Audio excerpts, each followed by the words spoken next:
Bom dia. Hoje é dia 4 de fevereiro de 2024, né? Quem vos fala aqui é a missionária Nadir Albano. Vamos começar mais um momento João 3,30, que ele cresça, que eu diminua.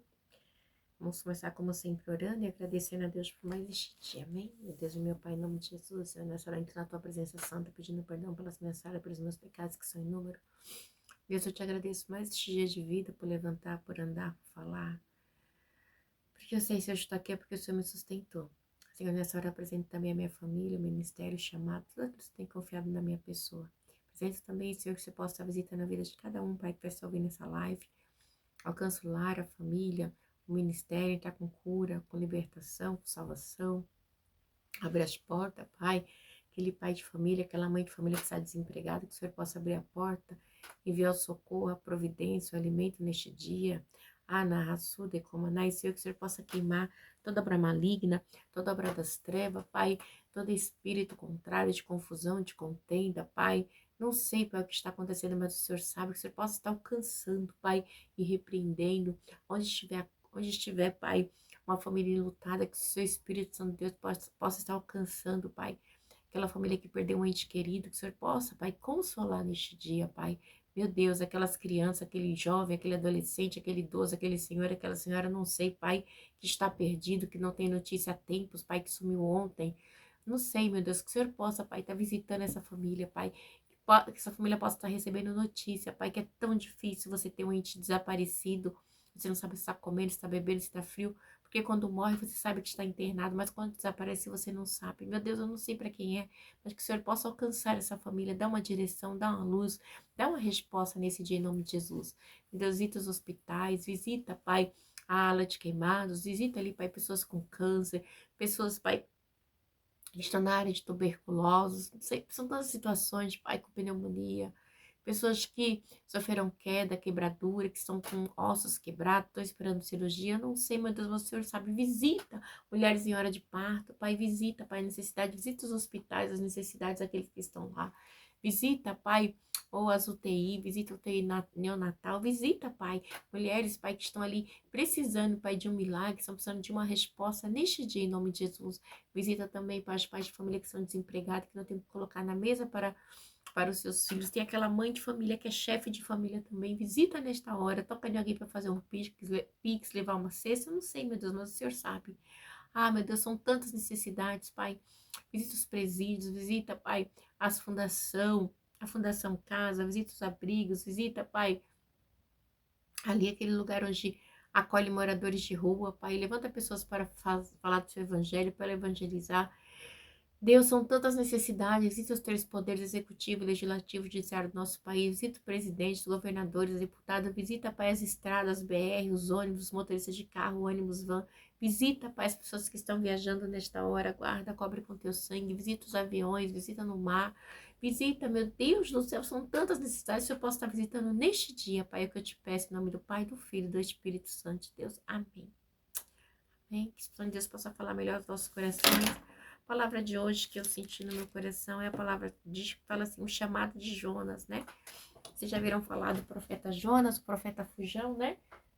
Jonas é o profeta fujão, que foge do chamado, né? Vamos estar lendo sobre Jonas, vamos ver o que Deus tem para falar conosco, né? Aos nossos corações sobre o profeta Jonas, vamos lá? A palavra do Senhor diz assim, o chamado e fuga de Jonas. A palavra do Senhor veio a Jonas, filho de Amitai, com esta ordem: vai depressa à grande cidade de Nínive e pegue contra ela, porque a sua maldade subiu até minha presença. Mas Jonas fugiu da presença do Senhor, dirigindo-se para Tarsis. Desceu à cidade de Jope, aonde encontrou um navio que se destinava àquele porto. Depois de pagar a passagem, embarcou para Tarsis para fugir do Senhor. O Senhor, porém, fez soprar... meu Deus. Eita, tá caindo. Acontecendo. O Senhor, porém, fez soprar um forte vento sobre o mar e caiu uma tempestade tão violenta que o barco ameaçava arrebentar-se. Todos os marinheiros ficaram com medo e cada um clamava ao seu próprio Deus. e atiraram as cargas ao mar para tornar o navio mais leve. Enquanto isso, Jonas, que tinha descido ao porão e se deitara, dormia profundamente. O capitão dirigiu-se a ele e disse: Como você pode ficar aí dormindo? Levante-se e clame ao seu Deus. Talvez ele tenha piedade de nós e não morramos. Aí diz que então os marinheiros combinaram entre si: Vamos lançar sorte para descobrir quem é o responsável por essa desgraça que se abateu sobre nós. Lançaram sorte e a sorte caiu sobre Jonas. Por isso lhe perguntaram: Diga-nos quem é o responsável por esta calamidade? Qual a sua profissão? De onde você vem? Qual é a sua terra? O que você é? A que povo você pertence? Olha que coisa, hein, igreja? A que povo você pertence? E aí, vai dizer aqui no 9, 1:9. E ele respondeu: Eu sou hebreu, adorador do Senhor, o Deus dos céus, que fez o mar e a terra. Então os homens ficaram apavorados e perguntaram: O que foi que você fez? Pois sabiam que Jonas estava fugindo do Senhor, porque ele já lhe tinha dito. Visto que o mar estava cada vez mais agitado, eles lhe perguntaram: O que devemos fazer com você para que o mar se acalme? Respondeu ele: Pegue-me e jogue-me no mar, e ele se acalmará, pois eu sei que é por minha causa que esta violenta tempestade caiu sobre vocês. Em vez disso, os homens se esforçaram ao máximo para remar de volta à terra, mas não conseguiram porque o mar tinha ficado ainda mais violento. Eles clamaram ao Senhor: Senhor, nós suplicamos, não nos deixe morrer por tirarmos a vida deste homem. Não caia sobre nós a culpa de matar o inocente, porque tu, ó Senhor, fizeste o que desejava. Em seguida, pegaram Jonas e o lançaram ao mar, enfurecido, e este se aquietou. Ao verem isso, os homens adoraram o Senhor com temor, oferecendo-lhe sacrifício e fazendo-lhe voto. O Senhor fez com que um grande peixe engolisse Jonas, e ele ficou dentro do peixe 3 dias e 3 noites. Meu Deus, meu Pai, em nome de Jesus, essa palavra que o Senhor colocou no meu coração nesta manhã. Nessa hora eu te peço, Pai, que eu não venha falar aquilo que eu quero, mas aquilo que o Senhor tem para falar para mim e para aqueles que vão estar ouvindo. Senhor, eu te peço também que eu diminua, que o Senhor cresça. É necessário, Senhor, que o Senhor sempre esteja, Pai, no, na sua posição, né? Que é uma posição de alto patamar. E que eu vim estar lá embaixo. Nós venhamos entender que quem tem que crescer é sempre o Senhor e que nós devemos diminuir. Deus, que eu não venha falar aquilo que eu quero, mas aquilo que o Senhor tem para falar ao meu coração é aquele que está ouvindo. Em nome do Pai, do Filho e do Espírito Santo. Deus, amém? Então, essa palavra de Jonas, o título já fala, o chamado e fuga de Jonas, né? A palavra vai dizer que a palavra do Senhor veio a Jonas, filho de Amitai, com esta ordem: vá depressa à grande cidade de Nínive e pegue contra ela, porque a sua maldade sobrou até minha presença. Nínive era uma cidade muito violenta. As pessoas de Nínive eram pessoas ruins, né? Então Jonas sabia que ele estaria lidando com pessoas sem escrúpulos, né? Quando a gente vai no livro aqui de Naum, ele vai falar também do juiz, do que vai acontecer com Nínive, né? E ele conta. E ele descreve bem aqui sobre a cidade de Nínive, né? E ele fala bem assim, que a Síria é representada por Nínive, né? Ele diz assim: já tinha destruído Samaria, que era a Síria, né? Que eram pessoas terríveis, que era representada por Nínive, e que resultou no cativeiro do Reino do Norte. Isso aí, Israel agora era ameaçada contra Judá. Os assírios eram brutalmente cruéis. Seus reis eram muitas vezes retratados regozijando-se com os castigos sanguinários aplicados aos povos conquistados. Eles eram tão sanguinários que eles ficavam felizes em ver assim a maldade, ver a dor né, dos seus subalternos, daqueles que eles capturavam. Eles tinham prazer, sabe, em torturar. Conduziam suas guerras com velocidade aterradora, arraigavam populações inteiras como política nacional e as exportavam a outras partes do seu império. Os líderes das cidades conquistadas eram torturados e horrivelmente mutilados antes de serem executados. Eles eram terríveis. Não admira que o pavor da Síria caísse sobre todas as nações vizinhas, né? Então, o que acontece? E eles também, eles eram Eles eram tão iníquos, a iniquidade era tão grande, e eles eram tão desumanos, e era de uma soberba extrema. Era povo soberbo, desumanos e iníquo. Era povo terrível, né? Então, assim, o que que acontece? Então, assim, Jonas, ele sabia, né, do que o povo havia feito. Não tinha jeito. Jonas sabia que era um povo terrível, era um povo que não tinha piedade, era um povo que destroçava mesmo os seus adversários, né? Então, Jonas, como homem, ele estava temeroso, né? Ele teve medo. Então, e aí diz, o que acontece no 3? Mas Jonas fugiu da presença do Senhor, dirigindo-se para Tarso, desceu à cidade de Jope. Ele desce para Jope, né? Onde encontrou o navio que se destinava àquele porto. Depois de pagar a passagem, embarcou para Tarso para fugir do Senhor. Simplesmente ele foi, desceu para a cidade de Jope. Ele desceu e comprou uma passagem, entrou no barco. E diz assim, para quê? Para fugir de Deus. Igreja, mas nós não podemos fugir da presença do Senhor. A palavra do Senhor diz,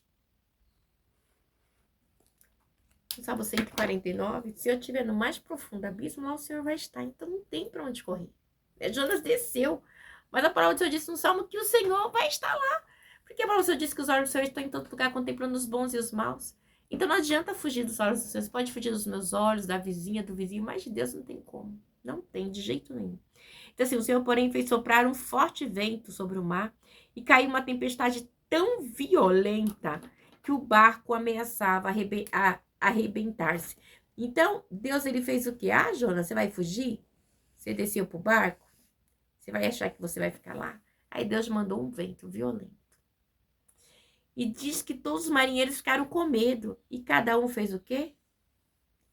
Cada um clamava ao seu próprio Deus e atirava as cargas ao mar para tornar o navio mais leve. O que acontece? Jonas estava lá dormindo, descansando, porque a palavra vai dizer aqui diz assim, enquanto isso, Jonas, que tinha descido ao porão, se deitara, dormia profundamente. Então, Jonas, no 4 e no 5, ele está lá no barco dormindo, normalmente. E os homens lá clamando aos seus deuses e jogando as coisas. Então, vamos jogar, e joga isso, joga aquilo, e o mar que o vento que Deus mandou, né, soprava forte, e o povo estava temeroso. Mas era o quê? Era um povo politeísta, que adorava em vários deuses, porque provavelmente tinha pessoas naquele navio, pessoas de várias regiões, de vários lugares. Eles estavam tentando tornar o navio mais leve, mas não tinha como tornar leve, porque Jonas era o peso do navio, né? Quando você foge daquilo que Deus lhe destina a fazer, você se torna algo pesado na vida daqueles que te acolhem, né? Por isso que nós não podemos... muitas vezes você não sabe qual a situação que aquela pessoa está fazendo. Muitas vezes a gente ajuda, né? Eu sou uma pessoa que ama ajudar as pessoas. Mas, às vezes, a pessoa está sendo provada por Deus por uma desobediência. E se você põe a tua mão, você vai fazer parte, né, da desobediência dessa pessoa. E Jonas... nesse momento ele era um desobediente, né? Deus mandou ele ir para Nínive e ele foi para Tarsis. Ai, Jesus. Enquanto isso, Jonas, que tinha descido ao porão, se deitara, dormia profundamente. Jonas estava dormindo. Ele não estava preocupado. Ele não estava nem vendo o que estava acontecendo. Por quê? O que acontece? Nesse momento, Jonas estava se sentindo leve, porque ele tinha fugido da presença do Senhor. Uma falsa leveza, um falso engano, né? Ele não estava indo para Nínive, então ele estava indo para Tarsis, então ele estava se sentindo bem, porque ele não ia lidar com pessoas sem escrúpulos como os ninivitas. Então ele estava se sentindo leve, então ele estava o quê? Dormindo, descansando. Ai, fugi da presença do Senhor, eu tô de boa. Ele pensava, ele achava, né? E diz aonde? Que ele tinha descido ao porão, ou seja, ele deixou bem para baixo e estava quietinho lá. E de repente, no 6, o capitão dirigiu-se a ele. Como você pode ficar aí dormindo? Levanta-se, clama ao seu Deus, talvez ele tenha piedade de nós e nós não morramos, né? Aí o capitão chega assim, nós estamos ali jogando as coisas, cada um clamando ao seu Deus e você está aí dormindo, em paz, como se nada tivesse acontecido. Como assim? Levanta, vai clamar ao seu Deus junto com nós. Então, quando já fala vai clamar ao seu Deus, está dizendo que eram várias pessoas de várias religiões, eram pessoas politeístas, no mesmo barco, no mesmo ambiente, né? E o único monoteísta que tinha ali, quem era? Era era Jonas. Era Jonas. O único monoteísta era Jonas. E Jonas não estava nem aí para Deus, né? Quantas vezes passamos por situações que Deus manda você ir para tal lugar, você não vai. Deus manda você fazer tal coisa, você não faz. E aí você acontece o quê? Quem está ao seu redor perece, né? Acaba perecendo. Por quê? Por causa da sua desobediência. Então diz no 7 assim: então os marinheiros combinaram entre si, vamos lançar sorte para descobrir quem é o responsável por esta desgraça que se abateu sobre nós. Lançaram sorte, a sorte caiu sobre Jonas. Então, assim, eles tinham antigamente muito negócio de lançar sorte, né? Esse lançar sorte aí era, tipo assim, vamos dizer, era algo que eles tinham do Velho Testamento, era como se fosse do Antigo Oriente, eles tinham mania de fazer isso, era como se fosse, como posso dizer, gente? Ai, gente, é como se eles pegassem pauzinhos, alguma coisa e jogassem assim, vamos supor, e rodasse onde parasse, era a pessoa que era. Não sei explicar direito, mas é algo que meio assim, é meio místico, entendeu? Meio que místico. Então, e aí a sorte caiu sobre quem? Vamos supor que eles rodaram o pauzinho, a sorte caiu sobre Jonas. Então, você é o culpado. E aí eles fazem a pergunta para Jonas no 8.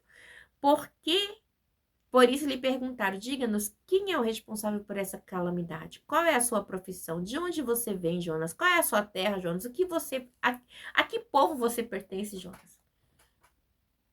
Eles fizeram várias perguntas, esperando uma resposta plausível da parte de Jonas. E Jonas respondeu, bem dizer, com uma resposta só. Eu sou quem? Hebreu. Então eles já sabiam eles já sabiam da história do povo hebreu, que era um povo monoteísta, que servia somente a Deus. E aí ele diz logo em seguida: adorador do Senhor, o Deus dos céus, que fez o mar e a terra. E tipo assim, eu sou hebreu e sirvo a Deus que fez tudo. Simples assim. A resposta de Jonas para a pergunta que ele fez exatamente, ó, diga-nos quem é responsável por essa calamidade, qual a sua profissão, de onde você vem, qual a sua terra e a que povo você pertence. Ele fez 5 perguntas para Jonas e Jonas deu 2 respostas. E as 2 respostas de Jonas era o que ele precisava responder. Eu sou quem? Hebreu. Pronto. Adorador do Senhor, o Deus dos céus, que fez o mar e a terra. Simples assim, né? Uma resposta dizendo, englobando que Deus era tudo, né? Então ele sabia, igreja, tem coisas que a gente sabe que a gente está passando por desobediência. Nós sabemos quando estamos sendo desobedientes, não tem como, não tem como. Somente a Deus, né? Desobediente a Deus. Então, assim, então os homens ficaram apavorados e perguntaram: o que foi que você fez? Os homens entraram em desespero: o que você fez, Jonas? Se esse é o Deus que fez os céus e a terra que você serve, o que você fez? Foi a pergunta deles. Pois sabiam que Jonas estava fugindo do Senhor, porque ele já tinha lhe dito. Está fugindo de Deus, Jonas. Se esse Deus que você está fugindo, que é o Deus que fez os céus e a terra e tudo que nela é, nós vamos morrer também. Visto que o mar estava cada vez mais agitado, eles lhe perguntaram: o que devemos fazer com você para que o mar acalme? O que devemos fazer com você, Jonas? Você é o culpado disso tudo. O que a gente vai fazer? Respondeu ele: pegue-me e jogue-me ao mar, e ele se acalmará, pois eu sei que é por minha causa que esta violenta tempestade caiu sobre vocês. O que vocês vão fazer? Pegue-me e jogue-me ao mar, porque a partir do momento que vocês me jogarem, o mar vai se acalmar. Só que detalhe, ele preferia morrer do que ir para Nínive. Jogue-me, então, assim, me joga no mar que vai acabar tudo para vocês e para mim. Mas Jonas pensou que ia acabar. Mas quem mandou Jonas? Não foi Deus que fez os céus e a terra? Que tudo que tem pertence? Então não estava acabado para Jonas. Jonas achou simplesmente: eles vão me jogar, vai acalmar a tempestade, eles vão ficar de boa e eu vou morrer. E eu morrendo acaba tudo. Tem coisas, igreja, que a gente não pode achar que, como é que se diz assim, que vai mudar aquilo que Deus decretou sobre a sua vida. E Deus decretou algo na sua vida, não adianta você querer se matar, que você não vai morrer, porque há uma palavra do Senhor, há um direcionamento de Deus sobre a sua vida. Então não adianta. Porque quem deu a ordem foi Deus, não foi homem. Deus, ele disse para Jonas assim, ó, a palavra do Senhor veio a Jonas, filho de Amitai, com esta ordem: vá depressa à grande cidade de Nínive e pregue contra ela, porque a sua maldade subiu até a minha presença. Deus poderia ter escolhido outras pessoas.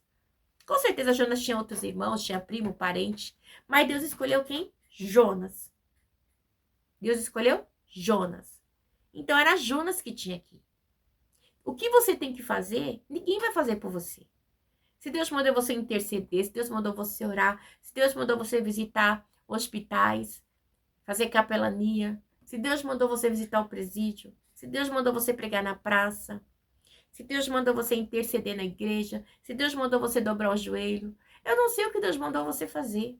Então faça. Não adianta querer morrer. Porque a situação que você está passando, o peso que você está passando, não vai mudar em nada aquilo que Deus já decretou sobre a sua vida.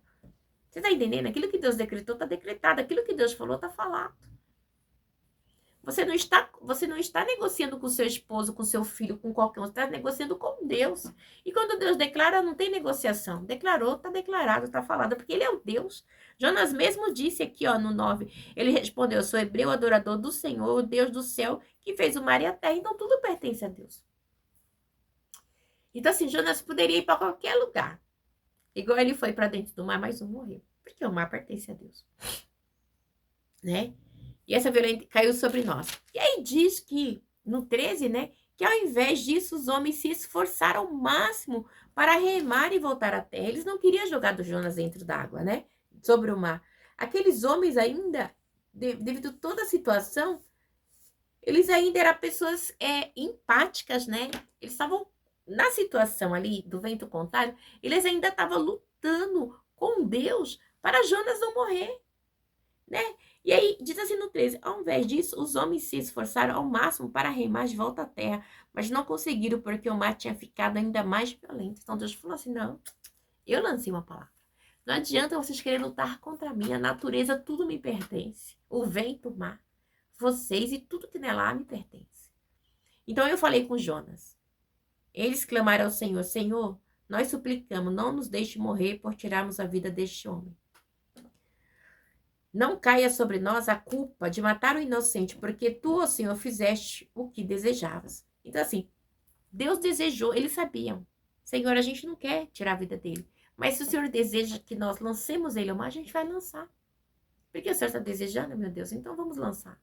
E eles lançam Jonas ao mar, né?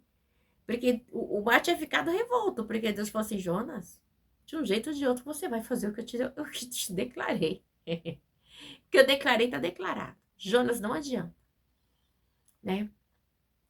E aí diz que eles clamaram ao Senhor. Nós suplicamos, não nos deixe morrer por tirarmos a vida deste homem.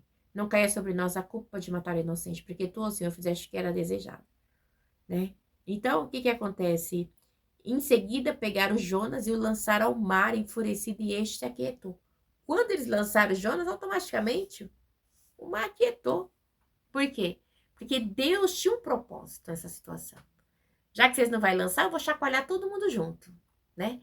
Tem situações que nós estamos e que todos ao nosso redor acabam sofrendo por causa da nossa desobediência. É nítido aqui na palavra de Jonas, igreja. E diz assim, ao ver isso, os homens adoraram ao Senhor com temor, oferecendo-lhe sacrifício e fazendo-lhe voto. E foi tão assim automático, porque eles lançaram Jonas, o mar parou. Então, o que eles começaram? Eu não sei que fala que eles falavam, porque a Bíblia não fala, né? Mas diz que simplesmente eles tiveram um grande temor e começaram a oferecer sacrifícios e voto a Deus. Esse é o verdadeiro Deus. Ai, vamos fazer isso, vamos fazer aquilo. Não sei, vamos... Ai, vamos raspar o cabelo? Vamos... Não sei que sacrifício, porque o sacrifício era feito só para os sacerdotes. Mas eles ali, como ímpios, né? No momento do milagre, né? Eles queriam fazer o quê? Adorar a Deus, né? Porque igreja, para você ver, eles adoravam o Deus dele, o Deus minúsculo, com fervor, né? E quando Deus fez isso, eles passaram a ter temor, né? Os homens adoraram o Senhor com temor, né? O que é temor, igreja? É respeito, né? O que é que você ter temor de Deus? É você entender que ele é grande. É você saber a santidade de Deus. Isso é um temor. Medo é diferente. O medo não lhe faz ter temor. O medo é contrário. Um exemplo. Eu não vou roubar a caneta que a Nadir deixou aqui, porque eu tenho temor a Deus. Eu sei que os olhos do Senhor estão em todo lugar, contemplando os bons e os maus. Ou assim,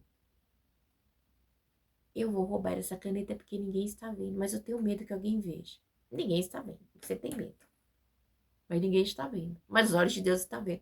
Ninguém está vendo nessa sala, mas os olhos de Deus estão vendo que você roubou. Então você tem medo do homem, mas você não tem temor de Deus. O medo é algo que diz ao voto. O que acontece? Jonas, ele teve medo de descer a Nínive, mas ele não teve temor de Deus. E nessa situação, esses homens tiveram temor de Deus. Você está entendendo a situação? O contrário? O medo, o temor, lhe faz cada vez mais chegar perto de Deus. O medo lhe afasta de Deus. A gente vê que Caim... Não, Caim não. Caim não teve nem temor. Caim não teve nem respeito por Deus, né? Porque ele foi afrontoso com Deus. Ele falou, por acaso sou eu, babado do meu irmão? Mesmo sabendo que tinha matado seu irmão, não teve remorso nenhum. A gente vê que Caim, Adão e Eva, quando pecaram, o Senhor chega e fala assim, Adão e Eva, tudo bem? Na viração do dia que o Senhor vai lá, tá lá em Gênesis. Cadê você? Ai, estamos escondido. Por que você está escondido? Ah, porque estamos nus, tive medo. Então, assim, aquele temor que eles tinham de Deus, de estar ali fazendo as coisas certas, já não tinha mais, entrou o medo. E o medo sempre traz vergonha, né? O medo, ele nos acusa. O medo é um acusador, né? O medo sempre vai te acusar. Você vai ter a culpa, né? Quando você é um psicopata, quando você é alguém que não tá nem aí, igual Caim, que quando matou Abel, você tem só autopiedade. Um psicopata, quando ele é pego fazendo algo errado, né? Ele não fica com pena de você. Ele tem pena dele mesmo, porque ele foi descoberto. Você tá entendendo? Ele tem a autopiedade, mas ele não tem piedade do próximo. Ele rouba, ele mente, ele engana descaradamente. E ele tem autopiedade de si, mas ele não tem piedade do próximo. Ele entra, rouba leite, rouba as coisas dos bebês e não tá nem aí. Se o bebê vai ficar com fome ou não. Mas se ele é pego com os leite e ele é castigado, ai pronto, ele se sente a vítima. A autopiedade dele é demais. Né? Ele sempre vai ter uma resposta. Então a gente vê que Jonas, não tô falando que Jonas é um psicopata, de jeito nenhum, tá entendendo? Eu fiz aqui um paralelo para vocês entenderem. Então, eu fiz até de Adão e Eva que tiveram medo, né? Contrapondo com o temor deles, porque eles tinham temor de Deus, tiveram medo, porque depois que o pecado entrou, o medo entrou junto. E a gente vê que esse povo aqui tiveram temor de Deus, né? Tiveram temor. E o que Jonas já não estava tendo mais. E diz aqui também, no 17, o Senhor fez com que um grande peixe engolisse Jonas e ele ficou dentro do peixe 3 dias e 3 noites. Então Jonas achou que ele ia ser jogado ao mar, pronto, você jogado ao mar vai acabar. Vai ser acabar nada, Jonas. Deus te deu uma ordem, não deu? Para você ir para Nínive? Então você vai para Nínive. Dentro de um grande peixe ou não, mas você vai. Agora você não tem escolha, Jonas. E a palavra do Senhor diz, né, que Jonas, quando a gente vê a igreja que quando Jonas ele é lançado dentro desse grande peixe, o que acontece? Ele passa 3 dias e 3 noites. A gente vê que Jesus também, né, pode ser tipificando aqui, né, a morte de Cristo também, né? Jesus, ele passou 3 dias e 3 noites dentro da sepultura. Né? E Jonas passou 3 dias e 3 noites dentro de um grande peixe, né? Então, igreja, a gente vê que há sempre um... Ai, gente, é tanta palavrinha que me foge às vezes. Há sempre um atrito, né? Quando Deus ele designa algo para mim e para você, é melhor a gente fazer e não contender. Porque de um jeito ou de outro vai acontecer. Porque Deus, ele é o Deus que cuida de tudo, igreja. Tudo, tudo está na mão do Senhor. Nada vai fugir da mão de Deus, entende? nada, nada. Os propósitos de Deus, os desígnios de Deus para minha vida, para a tua vida, vai acontecer. Do jeito que, não é do jeito que você quer que seja, mas é do jeito que Deus designou para mim e para você, do jeito que Deus quer que aconteça. Muitas vezes, queremos fazer a nossa vontade, mas a nossa vontade não pode prevalecer, é a vontade de Deus que tem que prevalecer. Jonas, ele ia para Nínive. Nínive era uma cidade de pessoas terríveis, pessoas cruéis, assassinas. Igreja, eles faziam crueldades. A gente vê no livro de Naum, né? Aqui, no Evangelho, na carta de Naum, é o Evangelho, aqui em Naum, que está logo depois de Jonas, né? Depois de Jonas, vem Miqueias, e depois de Miqueias vem Naum. Naum, ele fala dos ninivitas, né? Mas Deus, assim, mas diz que Deus tinha um juízo sobre o Nínive, né? Por causa do quê? Por causa da opressão, da crueldade, da idolatria e da maldade dos ninivitas, né? Então, assim, Nínive era uma cidade terrível, terrível, terrível, terrível. Eles eram idólatras, eles eram assassinos, eles eram cruel, eles eram macabros, eles eram idólatras. Gente, eles eram terríveis, eram pessoas horríveis, mutiladoras. Mas algo me chama a atenção na carta de Jonas, na carta, gente, tô com a de carta na cabeça. Aqui em Jonas, que ele vai, né, ele foge, e aí diz depois que ele fica lá nas profundezas do inferno, segundo ele clama a Deus no ventre do grande peixe, né? E ali ele diz assim, vamos ler a oração de Jonas? A oração de Jonas diz assim: dentro do peixe, Jonas orou ao Senhor, e o Senhor Deus e disse: em meu desespero clamei ao Senhor, e ele me respondeu. Do ventre da morte gritei por socorro e ouviste meu clamor. Jogaste-me nas profundezas, no coração dos mares, correntezas formavam um turbilhão. Ao meu redor, todas as suas ondas e vagas passaram sobre mim. E eu disse: fui expulso da tua presença, contudo olharei de novo para ti, para o teu santo templo. Então ele disse que ele foi expulso, mas que ele precisava olhar para Deus de novo, né? E ele sabia. Salmo 120, eu levo os meus olhos para o monte, hoje me virá o socorro, só de Deus, né? As águas agitadas me envolveram, o abismo me cercou e as águas marinhas se enrolaram em minha cabeça. Diz assim: afundei até chegar aos fundamentos da morte, a terra embaixo cujas trancas me aprisionaram para sempre, mas tu trouxestes a minha vida de volta da sepultura, ó Senhor meu Deus. Quando a minha vida já se apagava, eu me lembrei de ti, Senhor, e a minha oração subiu a ti ao seu santo templo. Aqueles que acreditam em ídolos inúteis desprezam a misericórdia, mas eu, com um cântico de gratidão, oferecerei sacrifícios a ti, e o que eu prometi, cumprirei totalmente. A salvação vem do Senhor. E o Senhor Deus, aí diz no 10, e o Senhor deu ordem ao peixe, e ele vomitou Jonas em terra firme. E vomitou Jonas aonde? Em terra firme. Igreja, não teve jeito. E o peixe vomitou Jonas aonde, igreja? Ah lá, no 3, né? Arrependimento de Nínive. A palavra do Senhor veio a Jonas pela segunda vez com essa ordem: vá à grande cidade de Nínive e pregue contra ela e a mensagem que eu lhe darei. Jonas obedeceu a palavra do Senhor e foi para Nínive. Aqui ele obedeceu no capítulo 3, né?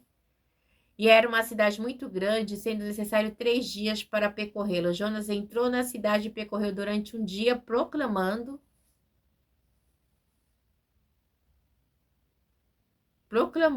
Daqui a 40 dias Nínive será destruída. E os ninivitas creram em Deus e proclamaram um jejum, e todos eles, do maior ao menor, vestiram-se de pano de saco. Quando a notícia chegou ao rei de Nínive, ele se levantou do trono e tirou o manto, vestiu-se de pano de saco e sentou-se sobre as cinzas. Olha que linda, igreja. Então fez uma proclamação em Nínive. Por decreto do rei e de seus nobres, não é permitido nenhum homem ou animal, bois ou ovelhas, provar coisa alguma. Não comam nem bebida, cubra-se de pano de saco, homens e animais.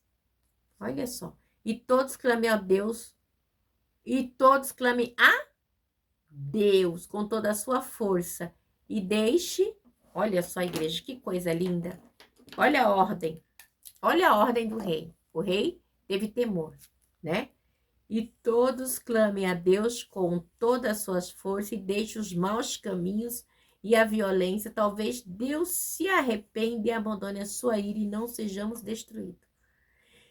Tendo em vista que eles fizeram como abandonar os seus maus caminhos e Deus se arrependeu e não destruiu como tinha ameaçado.